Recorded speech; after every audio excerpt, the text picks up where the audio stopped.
Vijay TV நேயர்கள் கண்புணக்கம் நம்மோடு மூத்த பத்திரிகையாளர் திரு எஸ்பி லட்சுமணன் இணைந்திருக்கிறார். வாருங்க ஒரு பேசலாம். சார் வணக்கம். வணக்கம். சட்டமன்றத்திற்குள் ஆளுநருடைய செயல்பாடு, திராவிட முன்னேற்ற கழகம் தமிழ்நாடு முழுவதும் மாவட்ட தலைமை நகரங்களில் போராட்டம் நடத்தி இருக்கிறார்கள். எப்படி பார்க்குறீங்க? எந்த வகையிலும் ஆளுநர் செய்த அந்த செய்கையை நியாயப்படுத்த முடியாது, நியாயப்படுத்தக்கூடாது. தேசிய கீதம் எப்போ வாசிக்கப்படணும் அப்படின்னு அவருக்கு தனிப்பட்ட விருப்பங்கள், அவர் சரி என்று நினைத்து சில ஏற்பாடுகள் இருந்ததுன்னா அவரே பதிவில் போட்டிருக்க மாதிரி ரெக்வஸ்ட் தான் பண்ண முடியும். அப்படியே பண்ணுறதுனா கூட 22ல் உங்களுக்கு தோணாத விஷயம் 23லையும் கூட அதையெல்லாம் சகிச்சுக்கிட்டு அந்த உரையை வாசிச்சுட்டு போனது 24ல 25ல எதுக்காக உங்களுக்கு இவ்வளவு வேகம்? அப்போ முழுக்க முழுக்க அரசியல். இந்த அரசியலை பண்ணட்டும், அண்ணாமலை பண்ணணும், எதிர்கட்சிகள் பண்ணணும், எடப்பாடி பண்ணணும், தினகரன் பண்ணணும், அன்புமணி பண்ணணும், ஆளுநர் பண்ணக்கூடாது. அரசமைப்பு சட்டப்படி மிக உயர்ந்த பதவி, மரபுகள் சூழ்ந்த ஒரு நபர். அவர் மரபுகளை மீறி எதுவுமே பண்ணக்கூடாது. கவர்னர் இப்படி உட்காந்துருக்காருன்னா நீங்க இப்படி குறுக்க நடக்கவே கூடாதுலாம் மரபு இருக்கு. இவரே எந்திரிச்சு குறுக்க மறுக்க ஓடுறாரு. அந்த ஆளுநர் பங்கேற்கிற நிகழ்ச்சியில் முன்பாகவும் பின்பாகவும் தேசிய கீதம் இசைக்கப்பட வேண்டும் இருக்கு. நிகழ்ச்சிங்கிறது வேற, அரசு நிகழ்ச்சிகள், ஆளுநர் கலந்து கொள்கிற நிகழ்ச்சிகள் வேற, சட்டமன்றத்தில் அந்த உரை நிகழ்த்துறங்கிறது வேற. சட்டமன்றத்துக்குன்னு ஒரு மரபு இருக்கு, மாண்பு இருக்கு, அதிகாரம் சபாநாயகருக்கு தான், முதலமைச்சருக்கு கூட கிடையாது. அந்த பிரமிசஸ் இருக்கே, அந்த வளாகம் என்று சொல்லப்படுகிற அந்த இடத்தில் எல்லாவற்றுக்கும் பொறுப்பு சபாநாயகர் தான். அதனாலதான் கவர்னரே ரெக்வஸ்ட் பண்றேங்கிற வார்த்தையை இப்ப ஆர்டர் போட்டேன், ஆர்டர் அவங்க ஒபே பண்ணல எல்லாம் சொல்லல. ரெக்வஸ்ட் பண்ணாலும் என்ன அர்த்தம்? வேண்டுகோள் ஏற்கப்படலாம், நிராகரிக்கப்படலாம். எதுவா இருந்தாலும் ஏத்துக்கிட்டு போறதுதான் நாகரிகமான ஒரு மனிதனுக்கு, தனி மனிதனுக்கு அழகு. அது உங்களை போன்ற அரசியலமைப்பு சட்டப்படி உயர்ந்த பதவியில் இருக்கிறதுக்கு அதுதான் மரியாதை. அக்கா நீங்க அழிச்சாட்டியம் பண்ணலாம், வீம்பு பண்ணலாமா?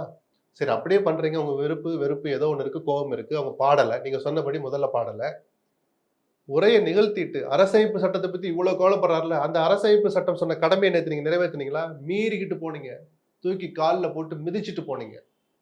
ஒரே வாசிச்சுட்டு வெளியில போய் ராஜ்பவன்ல பிரஸ் மீட் வைங்களேன். இந்த அரசு என்னவெல்லாம் தப்பு பண்ணது, இந்த உரையில இருந்த இதுல எல்லாம் எனக்கு உடன்பாடு இல்லை, இங்க தனியா கூட பிரஸ் மீட் வைக்கலாம். எந்த ஆளுநரும் செய்ய மாட்டாங்க, நீங்க செய்யுங்க. நீங்க தான் பேசி பழகிட்டீங்களே அரசியலை. அந்த அவைக்குள்ள இதை பண்ணக்கூடாது. நாளைக்கு எதிர்காலத்துல இந்த அரசியலுக்கு வரணும்னு நினைக்கிறவங்க, என்ன நடக்குன்னு பார்க்க நினைக்கிற இளைய தலைமுறை என்ன சார் நினைப்பாங்க உங்களை பத்தி? இதைத்தான் நீங்க கத்து தர்றீங்களா? இல்ல, ஆளுநர் ஒரு விஷயத்த ரெக்வஸ்ட் பண்றாரு, அவருக்குன்னு ஒரு மரியாதை இருக்குல்ல. உங்க நோக்கம் என்ன? இருக்கிற மார்பை மாத்தணுன்றதுக்கு ஏதாவது நியாயமான காரணம் சொல்லுங்க. போட்டா என்ன தப்பாயிர போது? தேசிய சரி சார், நான் கேட்கிறேன், தேசிய கீதத்தை தமிழ் தாய் வாழ்த்து எப்ப பாடுறது? நீங்க முடிச்சுட்டு பாடுங்க. அவர் தமிழ் தாயும் அழுத்தும் பாடுங்க. அப்போ ஒரு நிகழ்வுல 3 பாட்டு பாடலாமா? கேட்கும் போதே கேவலமா இல்லையா? அப்ப எவ்வளவு பெரிய ஒரு தேசிய கீதத்தை கேவலங்கிற வார்த்தையை என்ன சொல்ல வைக்கிறீங்க? இதைத்தான் மக்களும் அருவருப்பா பார்ப்பாங்க. ஒரு நிகழ்ச்சினா தொடக்கத்துல ஒரு பாடல், முடிக்கிறப்போ ஒரு பாடல். எதை எப்ப பாடணும் சொல்லுங்க. தேசிய கீதம் பாடுங்க, அடுத்து தமிழ் தாய் வாழ்த்து பாடிருங்க, நிகழ்ச்சியை முடிங்க, திருப்பி தேசிய கீதம் பாடுங்க. உங்க நோக்கம் தேசிய கீதத்தின் மீதான அந்த மரியாதை அல்ல. திமுகவை சீண்டி பார்க்கணும். கிளின்னு கிழிச்சு தொங்க விடுங்கிற அந்த இடத்துல பண்ணாதீங்க. நீங்க பண்ணாதீங்க. அப்படியே நீங்கள் உங்களுக்கு எரிச்சல் அடக்க முடியலன்னு சொன்னா வெளியில ராஜ்பவன்ல வச்சு பண்ணுங்க. மற்ற மாநிலங்களில் இது போன்ற நடைமுறைகள் இருக்கிறது. நாடாளுமன்றத்தில் எல்லா மாநிலத்திலும் இருக்கா? ஏதாவது ஒரு மாநிலத்துல சுட்டி காமிச்சாரு எங்க போவாரு? சரி, அங்கெல்லாம் இருக்கட்டும். தமிழ்நாட்டு மரபை மதிச்சு தமிழ்நாட்டு மக்களுடைய உரிமைகளை, மாண்புகளை, மரியாதைய, பண்புகளை காப்பாற்றுவதான உறுதிமொழி எடுத்து இங்க உட்கார்ந்து இருக்கிறீங்க. இங்க இருக்கிற மரபை காப்பாத்துறதான உங்க வேலை. உங்களுக்குன்னு ஆளுநருக்கென்று சுய வெறுப்பு அதிகாரம் கிடையாது. அவருடைய அரசமைப்பு சட்ட கடமைகளே அமைச்சரவையின் ஆலோசனைப்படி with the aid and advice of the council of ministers தான் வார்த்தையே இருக்கு. உங்களுக்குன்னு தனிப்பட்ட அதிகாரம் இல்லைன்னு எத்தனையோ அரசியல் சாசன அமர்வுகள் உச்சநீதிமன்றத்துல தீர்ப்பு கொடுத்துருக்காங்க. தலையில கொட்டுன்னு கொட்டிருக்கிறாங்க. இவரல்ல, எல்லா ஆளுநர்களையும், எல்லை மீறிய, வரம்பு மீறிய அத்தனை ஆளுநர்களுக்கும் உச்சநீதிமன்றம் பலமுறை சுட்டி காட்டியிருக்கு. உங்களுக்குன்னு தனிப்பட்ட அதிகாரம் கிடையாது. இல்லாத அதிகாரத்தை எதுக்காக கேட்குறீங்க? சரி, 34 வருஷமா ஒரு நடைமுறையில் இருக்கிற விஷயத்த மாத்தணும்னு நான் ஏன் சொல்றேன்னு ஏன் கேட்குறீங்க? சொல்லுங்க சார். இந்த உரை எனக்கு உடன்பாடு இல்லைன்னா போன வருஷம் தகராறு பண்ணாரு. ஜனாதிபதி உரை யாரு தயாரிக்கிறா? மத்திய அமைச்சரவை தானே. ஒரு துறை பிரதமருடைய ஒப்புதலோடு தானே அந்த உரை தயாரிக்கப்படுது. நீங்க தான் மாசத்துக்கு ஒரு போய் டெல்லியில போய் பிரதமரை, உள்துறை அமைச்சரை சந்திக்கிறீங்களே. உரை இனிமேல் நீங்க தயாரிக்காதீங்க, ஜனாதிபதியினுடைய விருப்பப்படி நடக்கட்டும். நீங்க தான் தயாரிச்சு ஜனாதிபதி ஏதாவது வாசிக்க மறுத்தாங்கன்னா அதெல்லாம் நீங்க ஒத்துங்க. துணிச்சல் இருந்தா போய் சொல்லுவாரா? பிரதமர் மோடியிடம் நான் வலியுறுத்தினேன், ஜனாதிபதி உரை நீங்கள் தயாரிக்க கூடாது, அல்லது ஜனாதிபதியின் ஒப்புதலோடு அவர் விருப்பத்தோடு தயாரிக்கணும்னு சொன்னேன்னு ஒரு ட்வீட் போட சொல்லுங்க. ஆண்மையுள்ள நபரா நேர்மையுள்ள நபரா நான் ஆளுநரை ஏத்துக்கிறேன். அப்ப அங்க ஒரு நீதி, இங்க ஒரு நீதியா? என்ன சார்? அங்க சொன்னாலும் தப்புதான். அந்த அரசியல் சட்டத்தை எடுத்து படிச்சு பாருங்க. The speech prepared by the council of ministers, அதுக்கு பேர் தான் கவர்னர் உரை. சரிதானா? உங்களுடைய சொந்த உரை இல்ல, பேரு தான் கவர்னர் உரை. போட்டிருக்க சட்டம் என்னதுங்கிற மாப்பிள்ள அவர் தான், சட்டம் என்னதுங்கிற மாதிரி தான். மேபி அங்க முரண்பாடு இல்லாமல் இங்க இவரே வெளிப்படையா நிறைய முரண்பாடுகளை முன் வைக்கிறார் தமிழ்நாடு அரசின் மீது. பண்ணட்டும், அதெல்லாம் தாராளமா அதையெல்லாம் சகிச்சுக்கிட்டு எப்படி ஒரு பொய்யான என் வாயில படிக்க முடியும் அப்படின்ற ஒரு எண்ணம். அப்ப நீங்க தான் அரசியல் சட்டத்தை மீறுறீங்க. அரசியல் சட்டம் உங்களுக்கு சொல்லி இருக்கிற வேலை, அவங்க அமைச்சரவை என்ன எழுதி கொடுக்குதோ அதை படிக்கணுங்கிறது மட்டும் தான். எடுத்து படிக்கட்டும். ஆங்கிலம் தெரிஞ்சவர் தானே அவரு. இல்ல ஹிந்திலையும் கூட கான்ஸ்டிடியூஷன் ஆஃப் இந்தியா இருக்கு, எடுத்து படிங்க. இல்லாத சட்டத்தை எதுக்கு புகுத்த நினைக்கிறீங்க? தனக்கு இல்லாத அதிகாரத்தை அவர் பயன்படுத்த நினைச்சா ஏற்கனவே இதே ரவி குட்டு வாங்கினார் உச்சநீதிமன்றத்துல. செந்தில் பாலாஜிக்கு பொன்முடிக்கு அமைச்சரவையாக பதவியேற்று வைக்கிற போது, பொன்முடி விஷயத்துல லேட் பண்ண போது, உச்சநீதிமன்றம் பதவியேற்று வைக்கிறீங்களா இல்ல நாங்கள் எங்கள் அதிகாரத்தை காட்டட்டுமான்னு கேட்டாங்க. அதை விட கன்னத்துல அறைய முடியாது வார்த்தைகளால. புரியுதுங்களா? அப்படிப்பட்ட அவமானத்துக்கு சொந்தக்காரர் தான் இந்த RN ரவி. இன்னும் திருந்தல. நான் திருப்பி சொல்றேன், மரபுகளால் சூழப்பட்டவர் ஆளுநர். இப்படிலாம் ரவிலாம் நம்ம பேசவே கூடாது. அவ்வளவு மாண்பு நிறைந்த பதவி அது. அந்த மரியாதையை கெடுத்துக்கிட்டவர் அவர் தான். சரிதானா? எந்த வகையிலையும் நியாயப்படுத்த முடியாத விஷயம். திமுகவும் கூட ஒரு தடவை பண்ணா, 2 தடவை பண்ணா சகிச்சுக்கிட்டாங்க. சில வரலாற்றிலேயே இல்லாத அளவுக்கு அவர் முன்னாடி கண்டன தீர்மானம் நிறைவேற்றினாங்க. அதெல்லாம் கரெக்ட். இப்ப அவருக்கு ஒரு பாடம் புகட்டணும்னா அடுத்த ஜனவரி மாசம் இவரை அழைக்க கூடாது. ஒன்னும் நடக்க போறதில்ல. அதனால பெருசா குய்யமரில் யாரும் கத்த மாட்டாங்க. இப்படிப்பட்ட ஆளுநர்களுக்கு ஒரு பாடம் கற்பிக்கணும்னா, எதிர்காலத்தில் இது போன்ற அக்கிரமங்கள் நடக்காம தடுக்கணும்னா இந்த பாடத்தை இவங்க செய்யணும். இவர்களும் மரபை மீறணும். மரபு மீறணும் இல்ல, நடைமுறையில் இருக்கு. இந்த கூட்டத்தொடர் முடிந்ததாக அறிவிச்சாதான் அடுத்த கூட்டத்தொடர் தொடங்கப்படும் ஆளுநர் அறிவிக்கணும். சபாநாயகர் அந்த அறிவிப்பை செய்யலைன்னா இந்த கூட்டத்தொடர் நீடிச்சுக்கிட்டே இருக்குன்னு அர்த்தம். சரிதானா? ஆமா, நீங்க அந்த மாதிரி வேலை பண்ணா உங்களுக்கு எப்படி பாடம் கத்து கொடுக்கணும்? ஆளுநருடைய நோக்கம் தான் என்ன? அரசியல் பண்றாரு. திமுகவை சீண்டி பாருங்க சார். நீங்க கிளின்னு கிழிச்சு தொங்க விடுங்க சார். அதுக்கு ஒரு இடம் வேணாமா? காரணங்கள் வேணாமா? நபர்கள் வேண்டாமா? நீங்க அட்வைஸ் பண்ணுங்க. நீங்க சில விஷயங்களை எடுத்து சொல்லுங்க. அண்ணாமலை பண்ணட்டும் அந்த அரசியல, எடப்பாடி பண்ணட்டும். ஆளுநர் செய்யக்கூடாதுன்னு சொல்றோம். முழுக்க அரசியல் இது. உண்மையா நேற்று நடந்த அந்த ஒரு விவகாரம் யாருக்கு அசிங்கம்? ஆளுநர் எழுந்து போனதுனால கவர்மெண்ட்டுக்கு ஒரு அவப்பெயரா? இல்ல, எந்த வகையில அரசுக்கு அவமானம்னு நினைக்கிறீங்க? ஆளுநர் தான் தன்னுடைய மரியாதை மாண்பை குறைச்சிக்கிட்டார். விரும்பல. பரிதாபத்துக்குரியராக மாறியவர் நேற்று ஆளுநர் தான், வேற யாரும் கிடையாது. ஆளுநர் அவர்கள் ஒரு ட்வீட் போடுறாரு, உடனே அதை டெலீட் பண்றாரு. அதுல ஒன்றும் தப்பு இல்லையே. ஒரு தவறு இருக்கு, தேவையில்லாம் பார்லிமெண்ட்டை கொண்டு வர்றாரு. பிரசிடென்ட் போதெல்லாம் பார்லிமெண்ட் என்ன நடக்குன்னு கேட்கிறாரு. அங்கே தமிழ் தாய் வாழ்த்துக்கு வேலையே இல்லை. மற்ற மாநிலங்களில் அப்படின்னு சொல்றது வார்த்தை பொருத்தமா இருக்கும். அவ்வளவு அவசியம். ஏன்னா ஏற்கனவே தயாரித்து வைக்கப்பட்டது. கார்ல போய்கிட்டே போடுறாரு ட்விட்டர். அப்படி என்ன சார் இப்ப புரியுதுங்களா ஆளுநருடைய நோக்கம் என்னன்னு? இவ்வளவு அரசியல் ஆசை இருந்தால் ஆளுநர் பதவியை ராஜினாமா பண்ணிட்டு வேளச்சேரியிலேயே தன்னுடைய வாக்காளர் பட்டியலில் தன்னுடைய பேரை சேர்த்துக்கிட்டு அதே தொகுதியில போட்டிட்டு ஜெயிக்கட்டும். யாருடைய ஆதரவாலே முதலமைச்சரா வந்துட்டு அவர் நினைச்சது பூரா செய்யட்டும். அதை பத்தி யாருக்கும் எந்த ஆட்சேபனும் இல்லை. தமிழ்நாட்டு மக்கள் ஏத்துக்கிட்டு RN ரவி முதலமைச்சர் ஆகட்டும். யாரு வேணாம்னா அந்த பதவியில இருந்துட்டு இந்த சேஷ்டைகள் செய்யக்கூடாது. ஒரு தமிழ் தாய் வார்த்தையே பிறகு தேசிய கீதமே பாடி இருக்காங்கன்னு வச்சுங்களேன். அப்போ ஸ்மூத்தா போயிருக்கும்னு நினைக்கிறீங்களா? ஆமா, சரிங்க. உரையை வாசிச்சுட்டு இவ்வளவு தூரம் ஆசைப்படுறாருல தேசிய கீதத்தை இப்படி அவமதிச்சிட்டாங்களேன்னு நீங்க என்ன பண்ணீங்க? அந்த தேசிய கீதம் வாசிக்கப்பட்டவரை எந்திரிச்சு போயிட்டீங்களே, நடக்கிறதுக்கு முன்னாடி ஏன் போனீங்க? இருந்து கேட்டுட்டு அந்த தேசிய கீதத்துக்கு நீங்கள் ஆசைப்பட்டபடி மரியாதை கொடுத்துட்டு போயிட்டு ராஜ்பவன்ல பிரஸ் மீட் வச்சு திமுக திட்டிருக்கலாமே. நான் வாசித்த இந்த உரைகளில் எனக்கு உடன்பாடு இல்லை. அரசமைப்பு சட்டத்தை அந்த கடமையை நிறைவேற்றணுங்கிறதுக்காக நான் முழுமையா படித்தேன். ஆனால் இந்த கருத்துக்களை எனக்கு உடன்பாடு பிரஸ் மீட் வச்சு சொல்லுங்க, யார் வேணான்னா உங்களை யார் தடுக்கிறா? ஆனால் இந்த மரபுகளை, இந்த விதிகளை, சட்டங்களை மீறுகிறது போல அதை காப்பாற்ற வேண்டிய நபரே நடந்துக்கூடாங்கிறனால நம்ம இவ்வளவு தூரம் சொல்றோம். திமுக அரசு கொஞ்சம் அனுசரிச்சு போயிருக்கலாம் நீங்க நினைக்கிறீங்க? எங்க என்ன சார் அனுசரிச்சு போக சொல்றீங்க? நான் திமுக வக்காலத்து வாங்கல. திமுகவை கிழிச்சு தொங்க விடுறதுக்கு என்கிட்ட 10 பாயிண்ட் இருக்கு. யாராவது வாங்க, நான் டெய்லி கூட கொடுக்குறேன். ஒன்றும் பெரிய சுத்த சுயம் பிரகாசம்லாம் கிடையாது. திமுக அவ்வளவு தப்பு நடக்குதுங்க. அதை பேசுற போது பேசணும். இதெல்லாம் நம்ம திமுகவுக்காக பேசல. தமிழ்நாட்டு உரிமைகளுக்காக, தமிழ்நாட்டு மரபுகளுக்காக, தமிழ் மக்களின் உணர்வுகளுக்காக நம்ம பேசுறோம். இங்க விஜய் ஆட்சியில் இருந்தாலும், விடுதலை சிறுத்தைகள் ஆட்சியில் இருந்தாலும், எடப்பாடி ஆட்சியில் இருந்தாலும் நாம இப்படிதான் பேசணும். இன்னைக்கு நீங்க இடம் கொடுத்துட்டீங்கன்னா, திமுக மேல இருக்கிற கோபத்துல மற்ற கட்சியெல்லாம் புரிஞ்சும் புரியாமலையும் நீங்க ஆளுநருக்கு முட்டு கொடுத்தீங்கன்னா, நாளைக்கு நீங்க ஆட்சியில் இருக்கும்போது இதை விட ஒருத்த காங்கிரஸ்காரங்களாம் அவங்க பண்ற சேட்டையெல்லாம் நாடு எத்தனை விட பார்த்துருச்சு. இதை விட சேட்டை 2 மடங்கு செய்வாங்க. தாங்குவீங்களா? அப்ப இதுதான் நீங்க ஜனநாயகத்தை காப்பாத்துற லட்சணமா?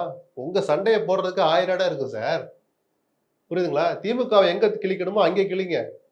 இந்த மாதிரி விஷயத்துல பண்றதுங்கிறது நாமளே கண்ணுல குத்திக்கிற மாதிரி ஆயிடும். எமர்ஜென்சி இருக்கிறது போன்ற ஒரு நிலை இருப்பதாக ஆளுநர் அவர்கள் ஒரு ட்வீட். ஏன்னா அவருடைய இதெல்லாம் நீக்கிட்டாங்கன்னு சொல்றாரு. இது பொருட்காட்சியில அருங்காட்சியகத்துல வைக்கிற விஷயத்தை அன்னைக்கு நீங்க பண்ணீங்க. வரலாற்றுல துடைத்து எரியப்பட வேண்டிய காரியத்துல நீங்க பண்ணிருக்கிறீங்க. அந்த காட்சி இருந்தான்னா இல்லாட்டி என்ன? நேரடி ஒளிபரப்பு எல்லா ஆட்சியுமே வெட்டி ஒட்டி தான் கொடுக்குறாங்க. அது கலைஞர் ஆட்சி 89ல இருந்து நான் சொல்றேன். இவங்க தேர்தல் வாக்குறுதி. ஆமா, 100 நாள் நடத்துவோம், நாங்க அதை கூட நடத்தல. இப்படி எல்லாம் திமுக விமர்சிக்கிறதுக்கு 1000 இருக்கு சார். தாராளமா அதை செய்யுங்க சார். நான் வேணாம் நான் சொல்றேன். இந்த மாதிரி சேட்டை பண்ணக்கூடாது. ஆளுநர் உரை என்பது ஆமாம் திமுக புகழ் பாடுகிற எந்த கட்சி ஆட்சியில் இருக்கிறதோ அந்த புகழ் பாடுற அறிக்கை தான். உலக அளவில் இந்தியாவை தலைநிமிர செய்தவர் பிரதமர் மோடி வரி இருக்கு. அதே தலைகுனிவை ஏற்படுத்துற மணிப்பூர் இஷ்யூ இருக்கு. அதை பத்தி ஜனாதிபதி உரையில என்னைக்காவது இருந்திருக்கா? அப்ப இல்லைன்னு யார வானதி சீனிவாச கேட்டாங்களா? அவரும் ஒரு பெண் தானே. மணிப்பூர்ல ஒரு பெண்ணை நிர்வாணமா ஓட விட்டாங்கல்ல. வானதி சீனிவாசன் கேட்டாரா? மணிப்பூர் பற்றி இடம்பெறாத உரை என்ன உரை? இது ஒரு ஜனாதிபதி உரையா? கேட்டாங்களா யாராவது? ஏன்னா எந்த அரசும் தங்களுக்கு தாங்களே குற்றம் சுமத்திக்க மாட்டாங்க. நாடு சுபிட்சமா இருக்குன்னு தான் சொன்னாங்க. அதைத்தான் மர்மு வந்து வாசிச்சுட்டு போனார். அங்கே எல்லாம் வாயை மூடிக்கிறீங்களே, இங்க வந்து எதுக்கு வாயை திறக்கிறீங்க? ரெண்டுலயுமே கொதிப்பு இருக்கு, உண்மைக்கு மாறான தகவல்கள் இருக்கு, நான் மறுக்கல. ஆனால் இதுதான் சம்பிரதாயம், இதுதான் சட்டம் சொல்லுது. அரசு எழுதி கொடுக்குற, அமைச்சரவை எழுதி கொடுக்குற உரையை தான் ஜனாதிபதி படிக்கணும், கவர்னர் படிக்கணும்னு இருக்கு. இது உங்களால முடியலன்னா சுவத்துல போய் முட்டிக்கணும், வேற வழியே இல்லை. தமிழிசை சவுந்தரராஜன் கேட்கிறாங்க, திராவிட முன்னேற்ற கழகம் இன்றைக்கு போராட்டம் நடத்துகிறது, இதுக்கு மட்டும் எப்படி அனுமதி? நியாயமான கேள்வி. முதலமைச்சர் இதை கவனிக்கணும்.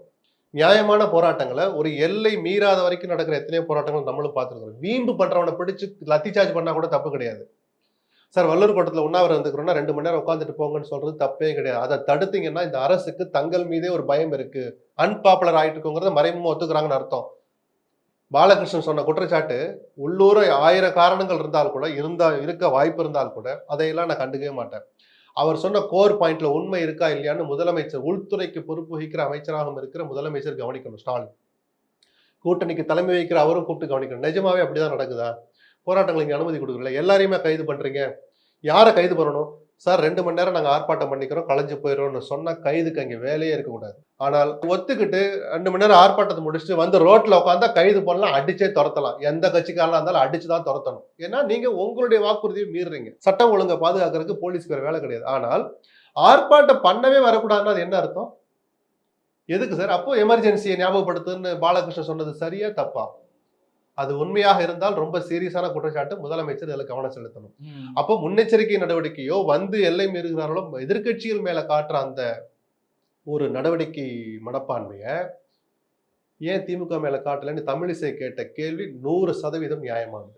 அப்போ இன்னைக்கு நடந்த அந்த போராட்டத்துக்கான காரணம் நியாயமான காரணம். உணர்வுகளை இப்படிதான் காட்டணும், இந்த ஆளுநருக்கு இப்படிதான் பதிலடி கொடுக்கணும், இதுவும் ஒரு வடிவம். ஆளுநருக்கு எதிராக நடத்தலாமா? ஆமா, ஏன்னா நேற்று அவர் நடந்துகிட்டதுக்கு இப்படிதான் அரசியல் ரீதியா பதிலடி கொடுக்க முடியும். இந்த உரிமை மற்ற கட்சிக்கு இருக்குல்ல, வெவ்வேறு காரணங்களுக்காக இருக்குல்ல. ஆளுநர் இருக்குல்ல, அதுக்கு எதிராக மாதிரி போராட்டம் நடத்தலாமா அப்படின்னு தாராளமா நடத்தலாம் சார்.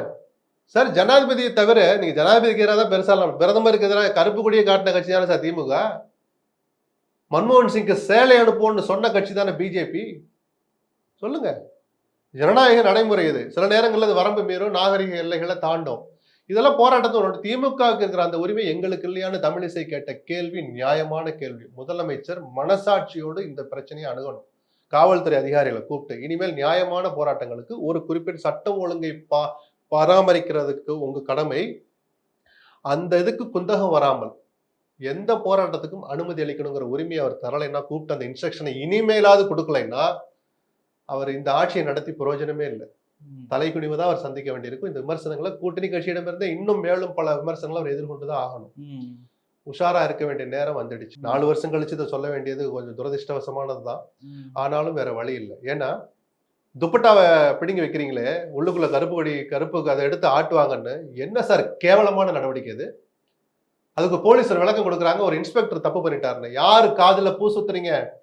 முதலமைச்சரின் செயலாளர் வரைக்கும் குறைஞ்சபட்சம் நான் சொல்றேன், சொல்லி அனுமதி வாங்காமல் அந்த காரியம் நடந்திருக்காது. ஸ்டாலின் தலை குனியணும். சாதாரண விஷயம் கடந்து போவாதீங்க சார். ஒரு பொண்ணு, அந்த பொண்ணு கிட்ட இருந்து அந்த துப்பட்டா வாங்குற, அந்த பொண்ணு சிரிக்குது, சிரிக்கல, என்னடா கொடுமை இதுன்னு அந்த பொண்ணு மனசுல நினைக்குது சார். அந்த போட்டோ எடுத்து பாருங்க நீங்க. நாடா காடான்னு நினைச்சிருக்கும் அந்த பொண்ணு. சிரிப்பால அதை வெளியில காட்டுது. முதலமைச்சர் தலை குனியணும். சும்மா ஒரு வரியில கடந்து போக முடியாது. இன்ஸ்பெக்டரே பண்ணிருக்க முடியாது. அதை இவ்வளவு பெரிய கொள்கை முடிவு முதல் முறையா நடக்குது. அதனால அரசியல் நிகழ்ச்சியா? அதிமுக போராட்டம் அறிவிச்சிருக்கு, பாட்டாளி மக்கள் கட்சி போராட்டம் அறிவிச்சிருக்கு, முதலமைச்சர் வந்தா கருப்பு கொடி காட்டுறாங்க. அப்ப கூட கருப்பு கொடி காட்டட்டும் சார், என்ன சார் கெட்டு போச்சு? ஒரு அரசு நிகழ்ச்சி, துறை சார்ந்த நிகழ்ச்சி, அதுல ஆர்வமுள்ள மாணவிகள் வர்றாங்க, ஆராய்ச்சி மாணவிகள் மாணவர்கள் வர்ற கூட்டத்துல கருப்பு ட்ரெஸ்ஸை போட்டு போகணும். என்ன சார் அக்கிரமம் அது? உங்களுக்கு அது அதிகாரத்தை யார் கொடுத்தா? இதுல முதலமைச்சர் கவனம் செலுத்தலைன்னா, நான் ஏற்கனவே 2 வருஷம் முன்னாடி ஒரு வார்த்தையை சொன்னேன், தெருவில் கொண்டாந்து முதலமைச்சர் நிறுத்துவாங்க. காவல்துறையும் முதலமைச்சருடைய செயலாளர்களும் அவரை இருட்டுக்குள்ளேயே வச்சிருந்து இதெல்லாம் நடக்கிற அக்கிரமங்களை நடக்க விட்டு அவரை அவமானப்படுத்தி தெருவில் முச்சந்தியில் நிறுத்துவார்கள். நான் எச்சரிக்கையாவே இதை சொல்ல. உதயநிதி ஸ்டாலின் வந்த பிறகுமா நிர்வாகிகள் கட்டுப்பாடு? குறைஞ்சபட்சம் நான் கேட்கிறேன், உதயநிதி கூப்பிட்டு நேற்று முதலமைச்சருக்கு தெரிஞ்சிருக்கலாம், சரி அவர் சொல்லி சார் தப்பு நடந்து போச்சு மன்னிப்பு கேட்டு கூட அந்த விளக்கம் வந்திருக்கலாம். போலீஸ் நோட் ஒன்று வந்திருக்கு, ஒரு பேரா தப்பு நடந்து போச்சு, இனிமேல் நடக்கக்கூடாதுன்னு இன்ஸ்ட்ரக்ஷன் கொடுத்துருக்கோன்னு. ரைட்டு, கொடுக்க சொன்னது யாரு? இந்த நடவடிக்கை எடுக்க சொன்னது யாரு? உதயநிதி கூப்பிட்டு கமிஷனர் இங்க வாங்க, டிஜி அல்லது ஏடிஜி லாண்ட் ஆடுவாங்க, இன்டெலிஜென்ஸ்ல இருந்து ஆபீசர்ஸ் வாங்க, ஒரு 10 பேர் உட்கார வச்சு என்ன நடந்துச்சு, யாருக்கிட்ட கேட்டீங்க, ஒப்புதல் கொடுத்தது யார்? அவர் கூப்பிட்டாது இந்த கண்ட்ரோலை கையில எடுக்கலைன்னா ஒண்ணு எக்கேடு கெட்டாலும் போகட்டும்னு திமுக நினைக்குதோன்னு நம்ம நினைக்க வேண்டியிருக்கும். இல்ல அப்படிலாம் இல்லை, நாங்க நல்லா தான் நடத்தணும்னு நினைச்சீங்கன்னா உங்களுடைய எண்ணம் நிறைவேறாது. நீங்கள் தெருவில் நிறுத்தப்படுவீர்கள், உங்களுக்கு கீழே இருக்கிற அதிகாரிகளால். அப்படிங்கறத நான் திரும்ப ஒரு சொல்ல விரும்புறேன். இந்த தேர்தல் வாக்குறுதிகளை நிறைவேற்றவில்லை அப்படின்ற கருத்துக்கள் இப்ப அதிகமா எழுந்துகிட்டு இருக்கு. சிம்பிளா அந்த சட்டமன்ற விவகாரத்தை எப்படி பாக்குறீங்க? 100 நாள் தப்புதான். 100 நாள் லைவ் சொன்னீங்க, நடத்தல. லைவ் அது மாதிரி பல விஷயங்கள் இருக்கு. ஏதோ 4-5 சுட்டி காட்டணும், எத்தனையோ வாக்குறுதிகள் நிறைவேற்றியும் இருக்கிறாங்க. அதையெல்லாம் தாண்டி இந்த ஆட்சியில் தவறுகள் நடக்குது. கோட்டுப்புற விஷயத்தை எடுத்துக்கோங்க. அந்த பையனை கைது பண்றீங்க, இவன் தான் தப்பு பண்ணான்னு அண்ணா யூனிவர்சிட்டி விஷயத்துல ஞானசேகரனை பிடிச்சிட்டு வர்றீங்க. உறுதிப்படுத்தப்படாத ஆனால் வலுவாக இருக்கிற ஒரு தகவல் என்ன தெரியுமா? அப்படி பிடிச்சிட்டு வந்த ஞானசேகரன் அன்னைக்கு நைட்டே வீட்டுக்கு அனுப்புறீங்க. கூட்டிட்டு போனது திமுக வட்ட செயலாளர். இது இந்த முதலமைச்சர் திமுக தலைவர் ஸ்டாலின் ஒரு துளியாவது இதை பத்தி கவலைப்பட்டாரா? விசாரிச்சாரா? 90% நிஜம்னு தான் எனக்கு கிடைச்ச தகவல். அந்த வட்ட செயலாளர் கட்சி விட்டு நீக்கினீங்களா? ஞானசேகரன் திமுக இல்ல, அதை சொல்றதுக்கு இவ்வளவு மெனக்கெட்டுக்கிட்டு இருக்கிறீங்களே. திமுக இருந்தா என்ன தப்புங்கிற? நான் தனிநபர் பண்ற தப்புக்கு கட்சி பொறுப்பாக முடியாது. ராமேஸ்வரத்துல ஒருத்தர் துணி மாத்தும் போது வீடியோ எடுத்துக்கிட்டே இருந்தான் அதிமுக காரன். எடப்பாடி பொறுப்பாவாரா? அவர் இன்ஸ்ட்ரக்ஷன் கொடுத்தாரு, டெய்லி 10 வீடியோ எனக்கு அனுப்புன்னு கேட்டாரா? அடுத்த நாள் அந்த நபர் மேல எடப்பாடி என்ன நடவடிக்கை எடுக்கிறாருங்கிறதா முக்கியம். ஞானசேகரன் கட்சியிலிருந்து நீக்கப்படுகிறார். அவருக்கு துணை போன வட்டச்செயலாளர் கட்சியிலிருந்து நிரந்தர நீக்கம். சொன்னாதானே சார் அடுத்தவனுக்கு பயம் வரும். ஒரு துளி கூட அதை பத்தி ஸ்டாலின் கவலைப்படல. வெக்கக்கேடான விஷயம் அது. நிஜமாவே சார், ரொம்ப வேதனையோட இந்த வார்த்தையை நான் சொல்றேன். பல விஷயங்கள்ல பெருந்தன்மையா நடந்துக்கிறார், நான் மறுக்கவே இல்லை. ஆனா திமுக தலைவராக அவர் பல நேரங்கள்ல தோற்று போறார். தேர்தல் வெற்றி மட்டும்தான் திமுக தலைவரா நீங்க அப்படி மகுட சோடிக்குவீங்களா? கட்சியை நடத்துற விதத்துல இப்படிதான் நடந்துக்குவீங்களா? திருநெல்வேலி மேயர் தேர்தலில் ஒரு திமுக கவுன்சிலர் எதிர்த்து ஓட்டு போட்டாங்க, இன்னைக்கு வரைக்கும் உங்களால் நீக்கிறதுக்கு துணிச்சல் இருந்துச்சா? என்ன சார் அப்ப நீங்க கட்சி நடத்துறீங்க? என்ன சார் தலைவர் நீங்க? சொல்லுங்க. இந்த தவறுகளை நீங்க தாராளமா சுட்டி காட்டலாம், நம்ம இல்லைன்னே சொல்லல. ஆனால் இதுக்காக சட்டமன்றத்துக்குள்ள கலாட்டா பண்றது, அது பொறுப்பு மிக்க ஒரு சொல்றது, அரசியல் சட்டத்தை காக்க வேண்டிய கவர்னரே அந்த அரசியல் சொல்றது, அது சில்மிஷம் பண்றதுதான் நம்ம தப்புன்னு சொல்றோம். சரி, இவ்வளவு பேசுறாருல ஆளுநர், எத்தனையோ ட்விட்டர்லாம் போறாருல. வேந்தர்ங்கிற முறையில துணைவேந்தர்களை கூப்பிட்டு வச்சு ஊட்டியில அங்கே இங்கேன்னு எத்தனை கூட்டம் போட்டிருக்காரு. அந்த அதிகாரத்தை சுவைக்கணும்னு. நான் வேந்தர்னா வேந்தர் தான், பல்கலைக்கழகம் என்ற கட்டுப்பாட்டில் காமிச்சிங்களே, அப்ப இதுக்கு நீங்க தார்மீக பொறுப்பு முதல்ல வேந்தர் தான் எடுத்துக்கணும். இந்த சம்பவத்துக்கு நான் தார்மீக பொறுப்பேற்கிறேன். ட்விட்டு பாத்தீங்களா? நான் அதை மிஸ் பண்ணிட்டேன்னா அப்புறம் என்ன உங்ககிட்ட நேர்மை இருக்கு? அதிகாரம் மட்டும் வேணும், அங்க நடக்கிற கேம்பஸ் நடக்கிற ஒரு விஷயத்துக்கு தார்மீக பொறுப்பு ஏத்துக்கங்கன்னு தான் நான் சொல்றேன். பண்ணிட்டு ஆனாலும் சட்டம் ஒழுங்குக்கு பொறுப்பான முதலமைச்சர் இதுக்கு பொறுப்பேற்கணும்னு சொல்லியிருந்தாருன்னா ஸ்டாலின் தலை குனிஞ்சிருப்பாரு, வெக்கப்பட்டிருப்பாரு, வெக்கப்பட வச்சிருக்கணுங்கிற. நான் ஸ்டாலினை விடாதீங்க. இன்னைக்கு வரைக்கும் ஸ்டாலின் வெளிப்படையா நேர்மையா இந்த விஷயத்துல கருத்தே சொல்லல. நான் தலை குனிகிறேன்னு சொல்லியிருக்கணுமா இல்லையா? ஏன் சொல்லல? சட்டம் ஒழுங்கு நீங்க தானே அமைச்சர். அப்போ அந்த நிர்பந்தத்தையாவது ஆளுநர் ஏற்படுத்திருக்கணும்ல. ட்விட்டு போட்டு பழக்கமான ஆளுநர், இல்லாட்டி அன்றாட நிகழ்வுகளுக்கு ஆளுநர்கள் வரவே மாட்டாங்க. சரி, நான் அப்படி இல்லை, நான் டிஃபரெண்டா இருக்கேன்னு காமிச்சுக்கிட்டீங்க. ஏன் பொறுப்பேற்றுக்க மாட்டீங்க? இந்த நிமிஷம் வரைக்கும் ஏன் பொறுப்பெடுக்க மாட்டீங்க? ஆய்வு மட்டும் நடந்து தெரியுதுல்ல. பெரியார் பல்கலைக்கழகத்துல போய் சேட்டை பண்ற ஒரு ரெஜிஸ்ட்ராரை, சேட்டை பண்ற ஒரு துணைவேந்தரை காப்பாற்றணும் மட்டும் அவ்வளவு மெனக்கடுறாருல ஆர் என் ரவி. இந்த சம்பவம் ஒரு பல்கலைக்கழகம் என் வீட்டுல இருந்து ராஜ்பவன்ல இருந்து 1/2 கிலோமீட்டர் தூரத்துல நடந்திருக்கு, நான் தலை குனிகிறேன்னு ஒரு ட்வீட் போட்டிருந்தாருன்னா ஆர்.என். ரவி எங்கேயோ உயர்ந்து நிப்பாரு. அதையெல்லாம் செய்ய மாட்டாராம், சில்மிஷம் மட்டும் சேட்டை மட்டும் பண்ணுவார்னா இவரை விடவே கூடாதுங்கிறேன். சும்மா சார், நிறைய விஷயங்களை பகிர்ந்து ரொம்ப நன்றி சார். நன்றி.